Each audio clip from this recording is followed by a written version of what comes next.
الحمد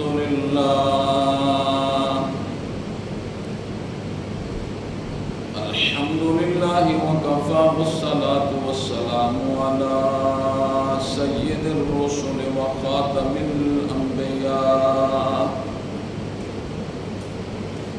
وعلى آله وصحبه وبارك وسلم، خصوصا على خلفائه الراشدين المهديين إلى يوم القيامة. أما بعد فأعوذ بالله من الشيطان الرجيم. بسم الله الرحمن الرحيم. قل إن كان آباؤكم وأبناؤكم وإخوانكم وأزواجكم وعشيرتكم وأموال اقترفتموها وتجارة تخشون كسادها ومساكن ترضونها أحب إليكم من الله ورسوله وجهاد في سبيله فتربصوا حتى يأتي الله بأمره والله لا يهدي القوم الفاسقين.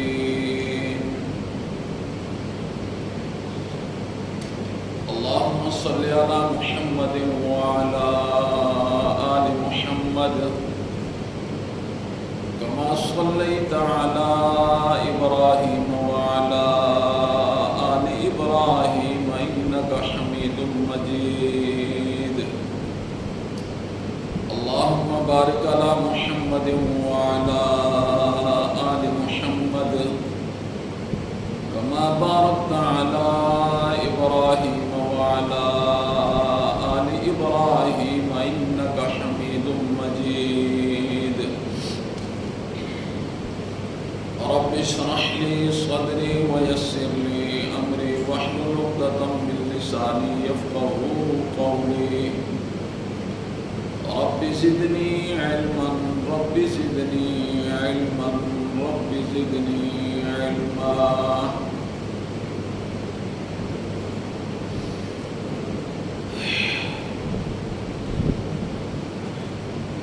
دائرہ اسلام میں داخل ہونے کے لیے کلمے کا اقرار دل و جان سے قبول کرنا ضروری اور لازمی ہے. کلمے کے دو جز ہیں. پہلا جز ہے لا الہ اور دوسرا جز ہے محمد الرسول اللہ صلی اللہ علیہ وسلم. آج کی گفتگو کلمے کے دوسرے جز پر ہوگی.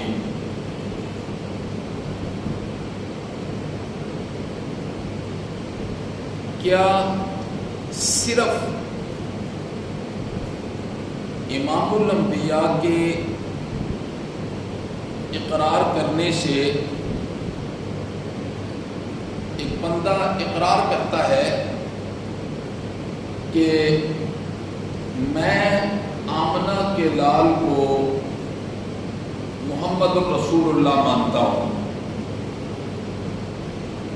وہ اقرار کے ساتھ دائرہ اسلام میں داخل ہوگا یا نہیں ہوگا؟